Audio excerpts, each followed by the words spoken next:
Hey guys, welcome back to my channel, and welcome to my Crescent City reading vlog.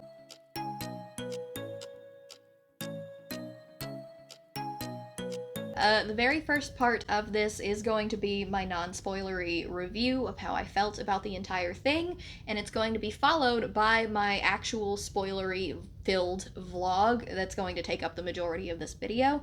But I did just want to give you guys a quick little rundown of how I felt, spoiler-free, of this second book in this series. And the answer, this is hurting my hand, it's heavy, is strongly mixed. I ended up giving it 4 stars. I do think that it is interesting in that it is, if you haven't heard this by now, I mean, it definitely manages to tie together some of her other series. I'm not going to talk about how or when or why. That will be at the end of my spoilery vlog. You guys can keep watching if you want to know, or if you've already read it, obviously that doesn't matter to you. But yeah, everybody's doing a multiverse these days, apparently, so Sarah J. Maas is no different. My thoughts are all over the place, but mostly I did like it. Like I said, I gave it a 4 out of 5 stars. I liked the first one a lot better because this ends on a cliffhanger. Just fair warning, this does end on a pretty hefty cliffhanger, but not like a straight in the middle of the action like certain other books that I have greatly disliked. It does end on a cliffhanger though. And while a lot of things do get wrapped up, for the most part though, while a lot of things did kind of get sort of wrapped up that were taking up a large part of the storyline, there are other things that opened up more plot lines at the end of the book that lead into the next one, presumably, but definitely don't get wrapped up at all. So if that's a thing that you don't like, you are not going to like the end of this one. I do think it could have been shorter. I think that there is an entire plot line that definitely did not need to drag on for as long as it did, which involves a search for a certain character that kind of ended just insanely anticlimactically, in my opinion. The search for that particular character just kind of, one chapter they're going hard trying to find that character, and then the next chapter they're just like, oh, surprise, never mind. And I don't think that any of that was needed. So other than that though, Bryce and Hunt, they're still thriving, they're still going strong, and we love that for them. So that, I mean, the romance, Sarah J. Maas, she did a great job with it, and in my opinion, she handled the smut way better in this book than she did in A Court of Silver Flames, because that book was just too much. For what it was trying to be, which was a fantasy romance novel, there was just way too much of, like, the sex in it for it to progress in any kind of good plot, in my opinion. It's definitely one of my least favorite of the ACOTAR series, and I know that that may be a controversial opinion. I know that a lot of people don't necessarily agree with that, but like A Court of Silver Flames for me definitely needed to be like 300 pages shorter because the characters did not need to spend every other page getting it on. This is not, well, I mean, they did that, but like it wasn't such a huge part of the storyline that like it overtook the plot.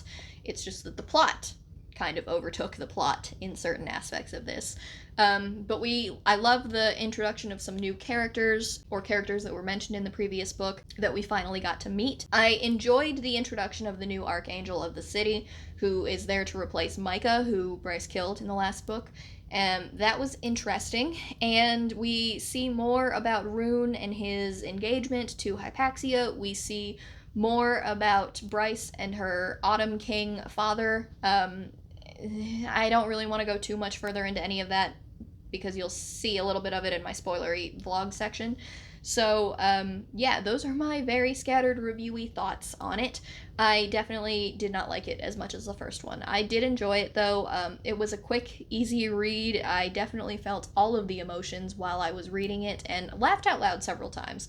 I mean, listen, we don't come to Sarah J. Maas for the next great American novel, you know? Like, it's a good fun time. It's always a good fun time. And you kind of know what you're getting into when you pick up one of her books, which is why I tend to enjoy them so much, because I know what I am reading it for, and she usually manages to deliver on that. And she did in House of Sky and Breath. She delivered on that yet again. So, without any further ado, let's just jump right into the spoilery reading vlog section of this video.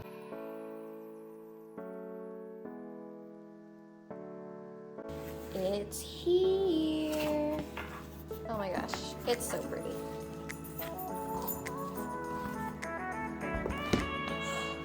It's gorgeous. I love it. Brief pause.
So essentially, your girl kind of fucked up. I started reading this a weekend ago, I think.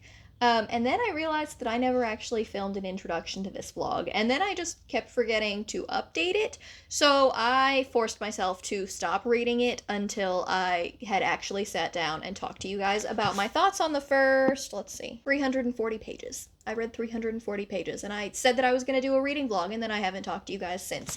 So, Crescent City, House of Sky and Breath. You guys know I'm a pretty big Sarah J. Maas fan. I adored Crescent City, House of Earth and Blood when I got it. I actually managed to get the US tour edition because she was supposed to come to one of the bookstores that is near me for a signing, and then COVID kind of ruined all of that. And then I did end up getting the tour edition of House of Sky and Breath as well, but it doesn't match the US tour edition of the first book, which kind of bothers me. But that's pretty much totally irrelevant for the scope of this video because it's still a very pretty cover. It just doesn't look anything like the first one that I have. So, you guys, if you know, you know. That can be pretty irritating. Anyway, I did end up reading 340 pages of this already, so I thought that I would sit down and I would talk to you guys about my thoughts on the first almost half of the book so far before I continued on with reading it because I really needed to discuss some of the things that have been happening throughout. Now, before I jump into all of the thoughts that I have on this so far, I would like to say that all of the things from here on out are going to be spoilery. Beware. The first half of this video was spoiler-free, and now we are going to go into spoilers because I need to talk about this with somebody.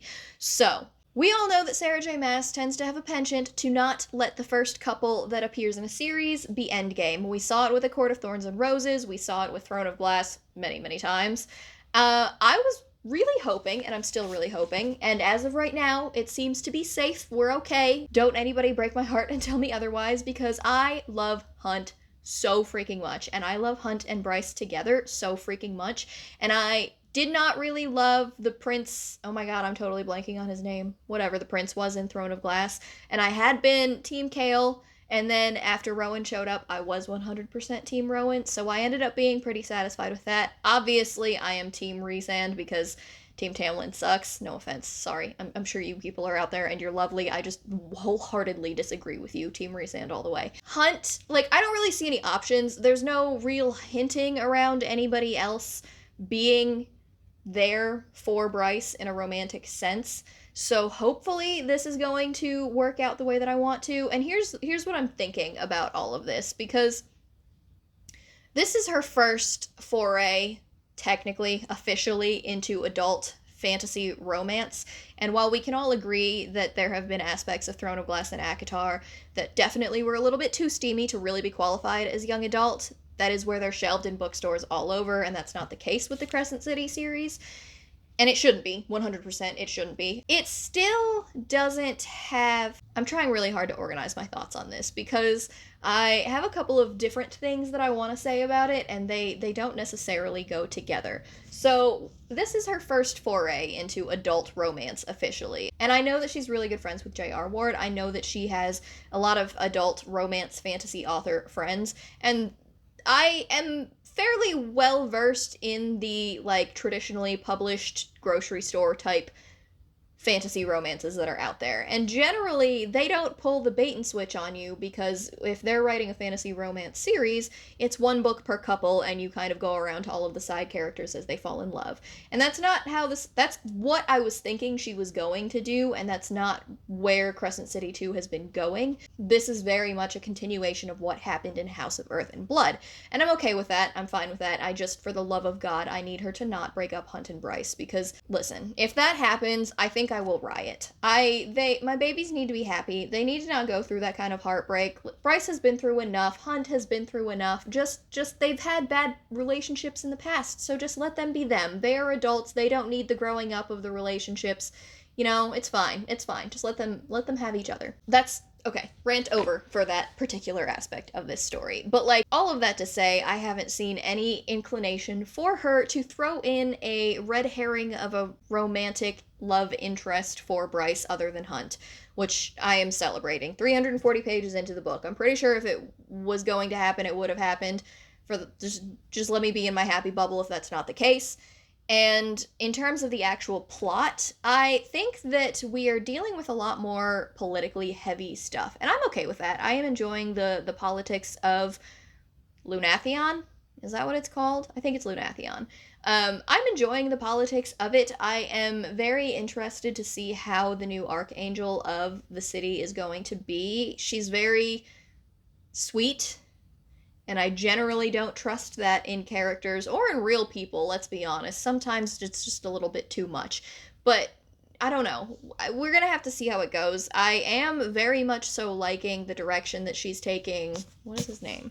Baxian. I don't remember what his, like, nickname is. I know that he's not Pollux because Pollux is a dick. Like, I'm enjoying Baxian thoroughly, and I know that, like, obviously the way that we're hinting around his character, he is similar to Hunt in that he was forced into doing things that he didn't want to, or if he wasn't forced into them, he at least regrets his actions now, but I'm pretty sure he was forced into it. And so I am very interested to see where his character is going to go, especially with him being exposed to Hunt, and Hunt being awesome in every single sense of the word.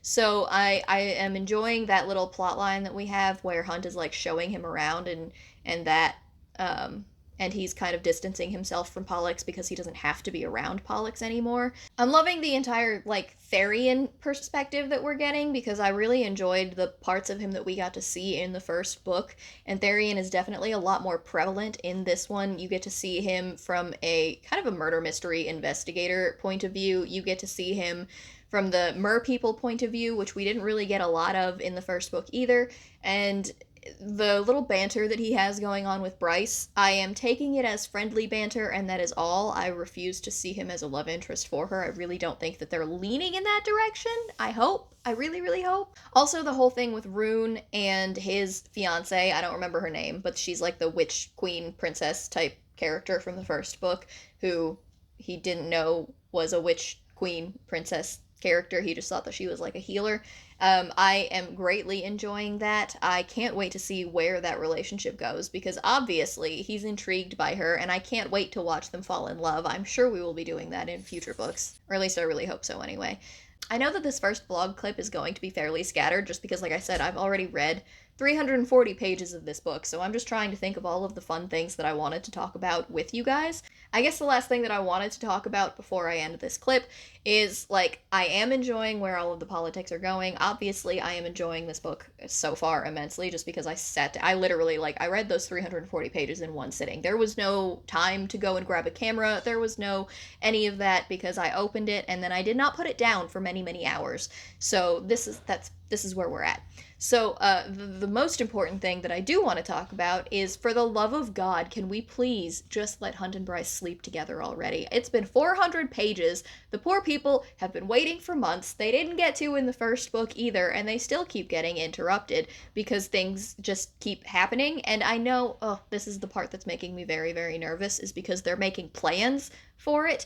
And everybody knows that when people start making plans in fantasy books, that is when everything starts to go horrifically wrong. So I am fully anticipating that before they actually get to the chance to go to the hotel room and finally get it on, which we have all been waiting for many, many months, or years, considering Crescent City 1 came out 2 years ago, something bad's gonna happen to my babies, and I'm very, very, very nervous, and I don't like that. I don't like that at all. And people keep talking about the end of this book in a not wrapped up happily kind of way, and I'm just terrified.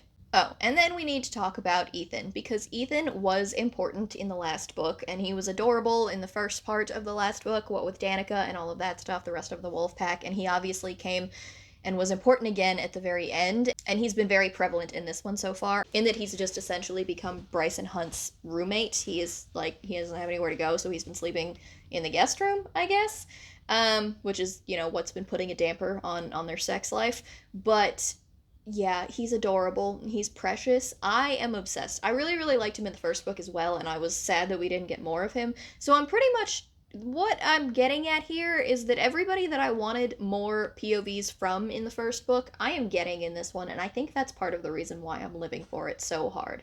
So to wrap up this clip, I am at, like I said, page 340. They just went to the island to visit the Underking, and he betrayed them. He is planning on keeping them. I think that it has to do with Bryce's magic, and he's like, he wants it for himself. He's been like taking the, what's it called? Not Starlight. Whatever the light is that they have.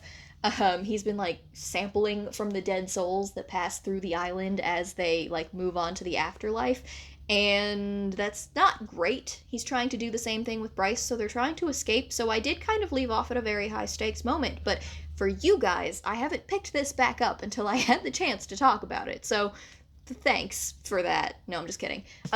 It's fine. I am excited to finally finish this. I hope to read a little bit of it every single night now that I have finally started this reading vlog like I intended to, and hopefully we'll be wrapping it up this week. Okay guys, it's time to talk about the next 200 pages that I have finally read of House of Sky and Breath.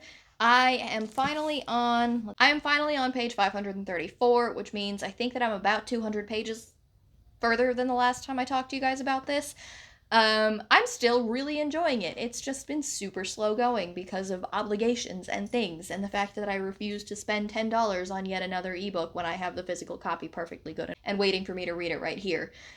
So I am forcing myself to read it only physically, which is making it go a lot slower. I think I've talked about this in my last clip than I would prefer. I just need like a good 4 hours to sit down and finish the last 300 pages of this book, and I just have not made that time. Okay, so pretty much where I left off with was Bryce and Hunt were stranded on the Island of the Dead. I don't really remember what the name of that island is. And they were running for their lives, essentially, and then they kind of leap off into the, I don't remember what the name of the river is either. Names are apparently not working for me today, but they leap into the river and Therian comes and saves them and gets their asses out of there before they are murdered by the dead god guy. And since then, a lot of shit has gone down, but the most important thing is that finally, Hunt and Bryce have been able to get it on. Maybe that's not the most important thing, but that is the thing that I've been waiting for a book and a half at this point. Probably not under the conditions that they would have wanted to. Let's back up. After they were saved, we learned about, first of all, Ethan's feelings for Bryce, which I had kind of gotten an undercurrent of, but I was mostly thinking that it was just him being, you know, best friends with her, and I was kind of hoping it was going to stay that way.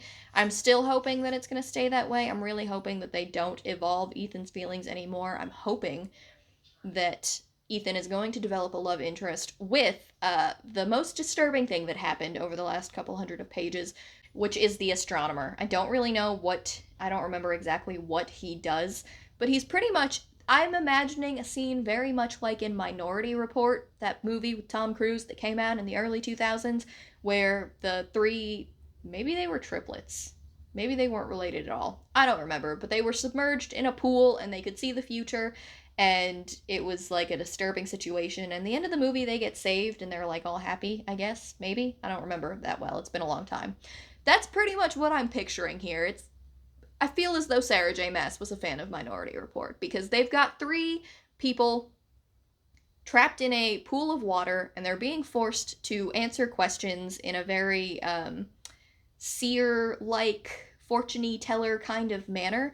And what they're doing is they're trying to find out if Connor, Ethan's brother, is really like happy on the Isle of the Dead, or if he's just kind of been poofed off to be second light because like the god of the dead guy has apparently been eating souls, for lack of a better description.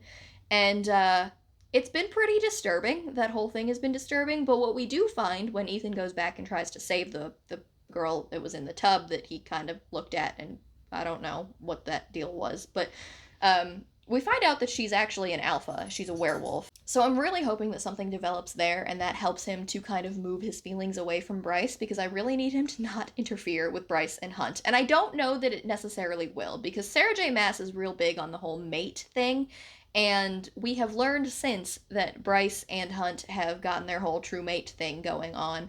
There was a scene where Rune was like sniffing her and was like, "You smell weird," and she was like, "That's rude."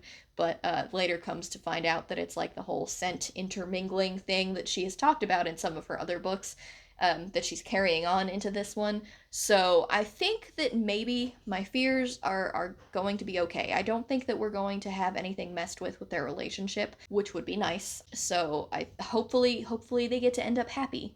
Maybe it won't be in the end of this book, but I do want them to end up happy together at some point. They ended up getting into some shit with the Rebel Alliance, for lack of a better way to call them anything. They get into some shit with that, and they end up going on the run because they blew up some gigantic mechs that the Alliance, Rebels, whatever, had managed to salvage. And they end up on this boat in the bottom of the ocean that is owned by a different water queen? Mer queen is what I was looking for. Owned by a different mer queen who is apparently less of a shitty person than Therion's queen, which he is learning as he's interacting with all of these different mer people from a different country, I guess, different part of the water that he is from. And they're all like these happy mer people that aren't terrified that their queen is going to bite their head off and murder them with alligators or whatever they had there. Maybe it wasn't alligators, but I don't know. So I'm wondering what's going to happen with that, and with Therion, finally realizing that maybe there is a different way for him to go. It would be really nice for him to get out from under her thumb, because my dude is not happy. And I love him. Therion is so, so, so sweet. So, what else? And it was in this boat that Rune and Hunt, or nope, that's not it. And it was in this boat that Rune and Bryce, nope, that's not it either. And it was in this boat that Hunt and Bryce finally were able to get it on, mostly as a distraction technique because my dude was about to lose his shit and murder everybody on the boat accidentally.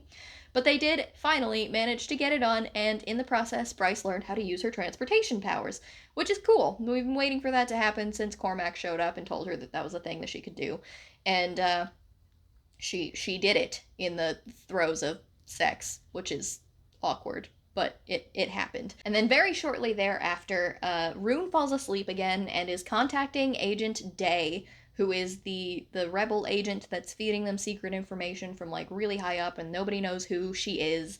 And Rune is the only person that can talk to her because of his like telepathic powers. And there's definitely something there. And I don't really know where this is gonna go, because he previously, like, he's engaged to that witch queen.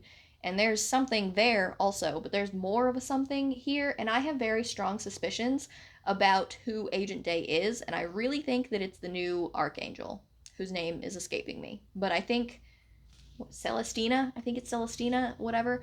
I really feel as though it might be her, because there's some scenes that are talking about how she's like forced to do stuff that she doesn't want to, like, or not necessarily sex, but she's been forced into a relationship that she doesn't want to be in, and that her like lover is super rough, and it wasn't unwilling, but she's definitely not happy. So I really think that it might be Celestina, because she was just forced to marry the other Archangel who nobody likes. So yeah, I don't know where Rune's story is going. I'm very intrigued to see where Rune's story is going. I hope that my boy ends up happy. I hope they all end up happy, and I don't really feel like that's going to happen. Somebody always dies in these books, so I'm kind of just waiting for the shit to hit the fan, because while things are not great right now, they could be a lot worse. I mean, everybody is like together, and they're not found out about their working with the rebels for anything, so we'll have to see. But that is as far as I've gotten. I think that the last I read, the ship was like dropping them back off at the city. So yeah, I'm hoping to read a little bit more of this tonight, and maybe I'll finish it by the end of this week. That would be really nice, because I'm a little late getting this vlog up, like way later than I intended to be. It's taking me way too long to read this book, because I just can't find the time. So I will update you guys maybe in another 100 or 200 pages or so.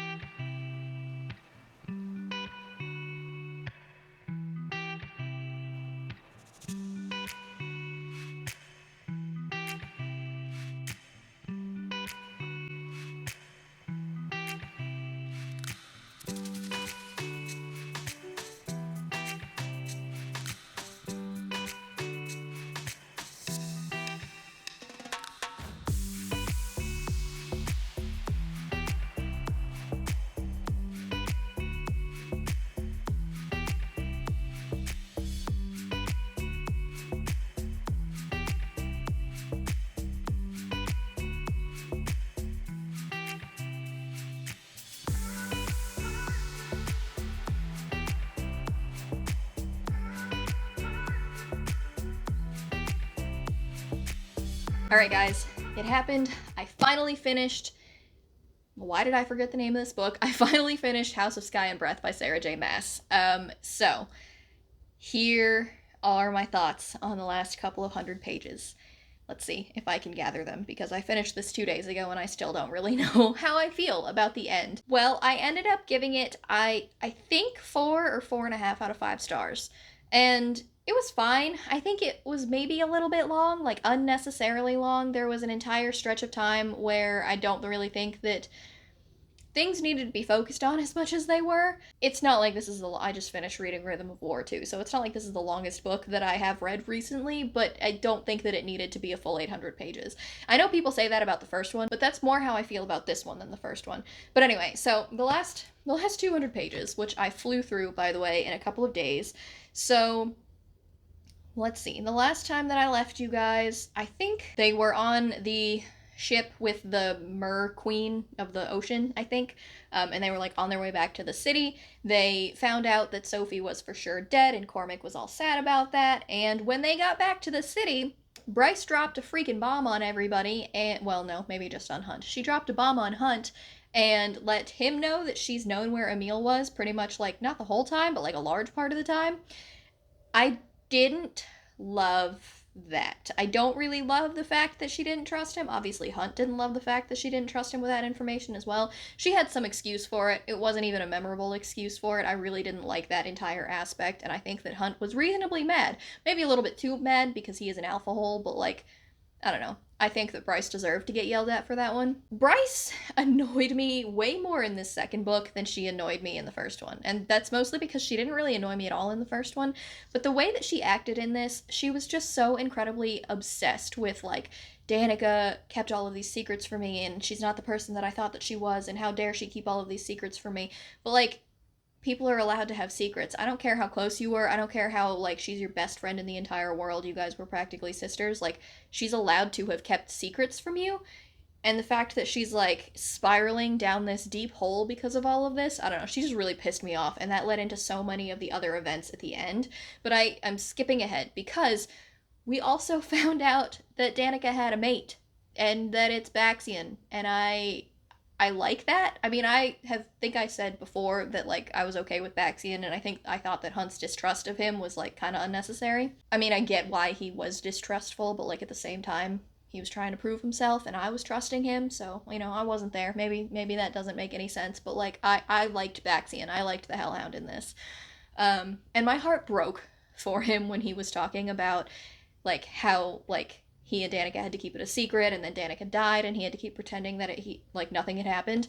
Yeah, that was awful. The thing that made... I think I have a little clip of me reading the end of this, and I about lost my absolute shit twice. There were 2 big reveals in the end of this that made me lose my absolute shit. The Hind was nowhere on my radar for being Agent Daybright. Nowhere at all. Also, Rune was an idiot for trying to meet with her in a public place, but, like, when he was meeting with her and, like, walking away and ran into the Hind, did not compute for me. Nothing tipped me off. I might be an idiot, I might be completely oblivious, but, like, did not see that coming in the slightest. I was convinced that Daybright was Agent Celestina. And I think that we were supposed to be because of, like, things that were discussed. But when but when Celestina and Hypaxia were found in a closet, half naked, that was clearly not the case, and I didn't really know where to go from there, because I had also kind of thought about Hypaxia being the Agent Daybright for Rune, which would have been really nice because he's engaged to her, but apparently that was not the case. So yeah, the Hind, that was unexpected. My mouth literally dropped open, and I wanted to hate her a lot. Rune does hate her a lot, but you know, while he perhaps, this is my problem with Rune and with Hunt throughout this entire thing, is that they're just so stuck in their ways and refusing to see that anybody can change, that when people do show them, they just shut them out anyway. And like, second chances happen, people. You should probably give them to people once in a while, because Lydia literally set you free, and you're still being an absolute douchebag to her. A possessive douchebag, no less, because when Pollux was like all up in her business, Rune was pissed off. Anyway, that doesn't really matter for the actual story, but like, that blew my mind. And then obviously we need to talk about the gigantic plot twist ending, which is the mass multiverse. I've seen a lot of people talking about it, so I kind of had it spoiled for me, because I've seen a bunch of videos popping up where people are like, oh my god, the mass multiverse, and they're trying to like explain it and figure out the connections. So I figured that something like this was going to happen. But when Bryce goes through the portal at the end, and she ends up in Prythian, in the company of the Inner Circle and Rhysand and Farah, my jaw again hit the floor. I don't know how to feel about it. I don't know how to feel about the entire end of this, because y'all know, if you've been on my channel for any amount of time, I do not like cliffhangers. But like, this is potentially the kind of cliffhanger that I'm okay with, because a lot of stuff mostly wrapped up in this, but not in like a happy way, because nobody is in a happy place in the end of this. Therian freaking sold his soul to the Viper Queen. Rune and Hunt are literally captured by the Asteri, who are like ancient alien beings, I guess. I don't really know where to go with that. Apparently they just travel to different worlds and like enslave entire planets full of people and then just like eat them, kind of. So that's a thing that we learned that was different, that I still don't know how I feel about. And then apparently this world that they're on, they just like set up gigantic beacons and started luring people to. The end of this was a lot. There was a lot going on, and it wasn't like action movie, go, go, go, you know, kill, fight, win, like the first book was. This was like, holy shit, what is happening? One after the other. And a lot of that had to do with Bryce being stupid repeatedly, which is probably another large part of the reason why I don't know how I feel about the end of this. But like, yeah, I don't know, guys. 4 stars is probably where I'm landing on this. Definitely didn't like it as much as the first one, but there were parts of it that I liked more than the first one, because Bryce and Hunt finally like got together, and I don't think that she's gonna pull a bait and switch on their relationship for us, because they're mates, and Sarah J. Maas does not tend to fuck around with the mates thing. So I think that they're golden, you know, if Bryce can ever get back to her own planet and potentially save him from being tortured once again. I don't love that Hunt ended this book exactly the way he started the first book, which is enslaved by the Asteri. Like, his tattoo came back that they had worked so hard to get off of him in the end of the first book. And now Rune is stuck in that same position as well. Cormac, I didn't even talk about Cormac. I just started to like the asshole, and then he sacrificed himself and died, so that happened, and didn't actually make me cry. I think I did cry at the end of this, though. No, I didn't cry at the end of this. I cried at the end of the first one, though, for obvious reasons, and that the end of that book broke me for several reasons, and it didn't do that in this case. But yeah, I think that's my very scattered thoughts about the very end of this. I knew that it was going to go quickly because, I don't know, Brandon Sanderson has his Sanderlanche. I don't really know what Sarah J. Maas has, but a lot happened in the last couple of 100 pages. And I guess we have to wait 2 years, probably, to get the next one, because I think Crescent City, House of Earth and Blood came out in 2020. So this came out in 2022. Yeah, probably 2 years. But maybe not, because hold on. If it's not going to be 2 years, then whatever the next ACOTAR book is going to be is probably going to have some follow-up with Bryce, assuming that this is happening concurrently. I didn't pay attention if Pharaoh was pregnant in the end of this or not. Maybe I should have, but I didn't. So, yeah, I guess we'll see. I guess we'll see if the next ACOTAR book that comes out is going to center in on this. I think we need to find out if any of the worlds that the Asteri were talking about, Regalis, was talking about at the end of this, is any of, like, the Throne of Glass worlds. That would be interesting. I'm sure that it's the case, because in Throne of Glass, I think it was in Kingdom of Ash, like, we saw Rhysand in that. So we know that it's all interconnected, and I'm not going to go into my theories on the Massverse, because there's plenty of other videos that are probably more well-researched and more detailed than I'm going to be in this non-written down, scattered review of how I feel about the end of this book. Yeah, so I think that's where I'm going to leave it. That's how I felt about the end of this. So yeah. That's the end of this reading vlog, guys. I don't know how I feel. I don't know how I feel about it. I can't wait to see what's gonna happen next. Hey guys, this is me from about a week in the future of this vlog, and I've had some time to think about my thoughts and my feelings on A House of Sky and Breath. And I think I'm dropping it down to a 3 stars. While I was rating it, I was in the high of just finishing the book, and the ending was arguably the best part of the entire book. The last, like, 80 to 100 pages specifically were the best part of the entire book, and I was really enjoying those. But that does not mean that there were not things that, after having finished reading it and talking to other people about it, made me realize that there were a lot of flaws. And it definitely wasn't worthy of a 4-star after I went through and really thought about how I wanted to rate all of the different categories in my spreadsheet. So it's gonna go down to a 3 for me, and most of this has to do with the subplots. Honestly, I know a lot of people have criticisms about the writing.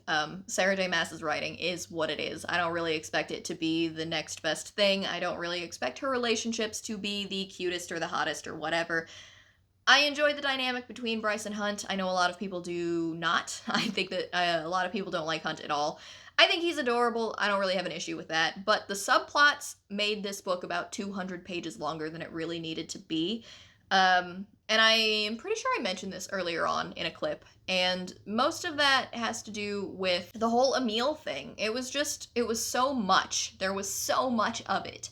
And it was so unnecessary in the end. For the way that they did the reveal with him not having any powers, which apparently there were clues for. I missed all of them. But the issue for me was that Bryce was just kind of like, oh, yep, I've known where he is this whole time, and I didn't tell anybody, and now he's off hiding, and then all of the follow-through with her mom afterwards, it was just weird. Points were made that the way that she set up the entire thing was stupid. It was stupid. There's many, many holes in the fact that Emil just went off to live with her mom. And the postcard thing, I don't know. But yeah, there was a lot going on. I think that I am dropping it, maybe not down to a full 3, maybe like a 3.5. So it's not really going down that much. Obviously, I liked it. I didn't hate it in any way. Sarah J. Maas books are a fun time for me. But the Crescent City, like, House of Earth and Blood was far superior to this one. And I think that it's the same hole that A Court of Silver Flames fell into, in that when she's trying to write adult romance and the characters are into each other and they're having a lot of sex, she just focuses way too much on the sex part of it. It's like she thinks that when she writes an adult romance, that is what she needs to focus on, and I wholly disagree. I've read plenty of fantastic, steamy romance novels where 99% of the book is not sex scenes that are not well written, honestly. And A Court of Silver Flames was mostly that, which is why I really didn't like A Court of Silver Flames in comparison to the rest of the ACOTAR series as well. So yeah, that's my reasoning there. I think that I'm going to go down to a 3.5 stars. And now back to your regularly scheduled vlog closing. But that's it for this reading vlog today, guys. So don't forget to like, comment, and subscribe if you want to see more content from me. Don't forget to head down into my description box for a couple of rep codes. And underneath that, you're going to see links to my Goodreads, my Twitter, and my Instagram in case you guys wanted to follow me on any of those. But that's it for me today, guys. So I'll talk to you in my next one. Bye!